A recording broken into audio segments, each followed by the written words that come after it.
Hey everybody, video blog time. I thought I'd get around to doing a new one.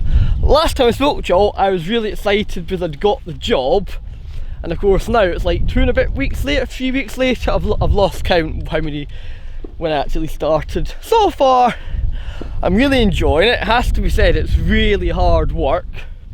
So the first day when I went, and had to be there for 7 AM, and the first day was literally like computer-based training, so I had to go through little, not tests, but I had to sort of like go through health and safety and just lots of interesting stuff, but also boring stuff at the same time. And also some of the tests were quite difficult because I hadn't actually driven the van by that point, so you had to sort of like, you had to get 100% enough, you had to like do it, get it wrong, and then go back in yourself and keep doing it again and again and again till you got it right. And also, just to complicate things, every time you redid it, the questions are in a slightly different order, so you couldn't just think, oh I know the answer, and do it. And the other night it bugged me a little bit, but it was like, how long do you wash your hands for? And of course at the moment we're all getting taught 20 seconds. Of course on the food hygiene side, which you had to do, it's 40 seconds, 45 seconds, something like that. So that chipped me off, which wound me up a little bit. But other than that, I got 100% for that one. And then the next day I went to work for somebody in the van, so I got to see how you interact with customers, how you unload the stuff when you get there. And then I also got to drive the van, which is also quite fun, because it's the biggest thing I've ever driven in my entire life. So that's quite scary, and it's an automatic, so I had to get used to that as well. And I had to also get used to using the sat nav, which again, believe it or not, I don't often use sat nav, so even for the last week or two, for me it's been a bit of a learning curve listening to the sat nav and working what the hell it's going on about. But sometimes it's just a bit weird what it says and I'm thinking, what do you mean? So the first day I went out by myself in the van, it all went fine, nothing went wrong. The second time I went out, I had a bit of an incident, but we won't talk about that. But it really did stress me out that I went from having a really good day to like a really bad day. And then since then, touch wood, I've not really had any issues. I've had some minor issues, like one day the computer that I used decided to turn itself off, and I couldn't work out why. It wasn't until I looked at it later on the battery had somehow come at the back of it. So I had to do it all by hand, but lucky it was the last order. But even then you get it's just when you're doing it using the computer, it makes a sort of ticking noise when you get the right one out, and if you get the wrong one it goes and you think, well, that's not the right box, you put it back in again. And then the other issue I had yesterday, nothing major, the sat nav, or maybe it was me doing it, took me to the wrong blooming house. It was the right house number but on the wrong street. So I got everything at the van, knocked to the door, so I went, I've not ordered anything from Morrison's. So I got the paper and, oh no, that's not my house, it's around the corner. So I had to like put everything back in the van. And of course when you put things back in the van, the van was full of boxes. When I put it back in I was like, well, this would be fun getting them all back out again. So I was paranoid when I got to the correct house.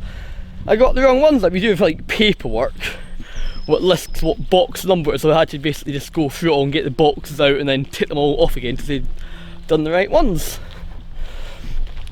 I'm also not used to working so many hours. It's the most hours I've done work-wise in a long time. Even if you don't take into account the fact of being off work for a year due to being furloughed and then getting made redundant, it's the most hours I've done ever, probably.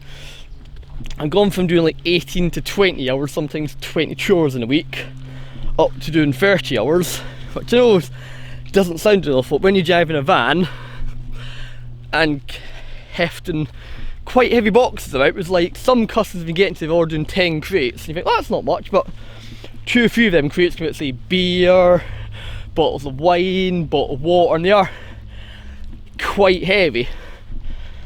So yeah, but I'm enjoying it. The pay is not bad. So when I get my first paycheck, I'm like, what am I going to do with all this money? But of course, the obvious thing, I'm going to get my credit card paid off. My credit card's not that big, but I just want to get it down to 0 for the first time in a long time, just so psychologically can say, oh, I paid my credit card off.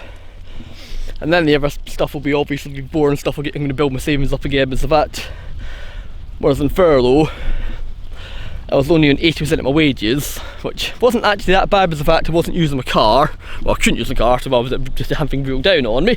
But one of my biggest outgoings was my car, so the fact I wasn't putting fuel in the car for ages, it ended up saving a lot of money. Cooper, this way, I will.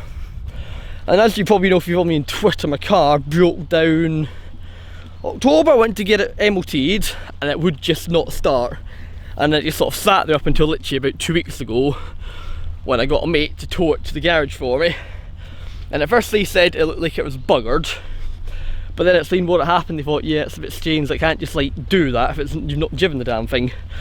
And it turned out the alternator had gone, and also the aircon bit, which apparently the cam bit or something was connected to, totally seized, so I had to put a new alternator in it.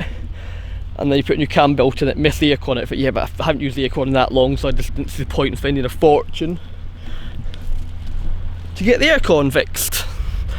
Still sent me back £1,000, but I've just been working with that chat, just in case I'm doing some cars now back in the road again.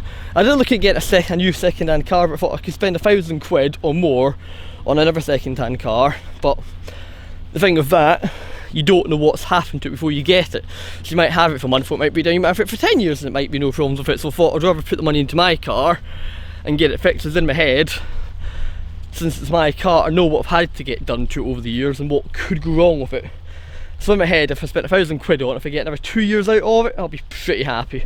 And also now I'm working again, my goal is to save up a lot of, well, not a lot of money, but a fair bit of money.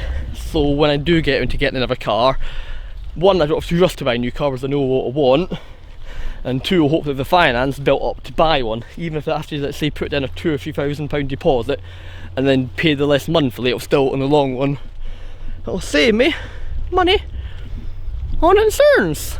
Anyway, that's all I can think about, so do comment, subscribe, hit that little bell icon. Oh yeah, I'm sorry about my hair. It's not been cut since before Christmas, and I can't get it cut till the 12th of April, the years when the lockdown eases. And of course the first couple of weeks you're not going to get into the hairdresser, so I'm probably not going to get cut now till I'm going to say end of April. Anyway, I'm going to get going now, and I'll speak to you all when I do another video blog. Bye.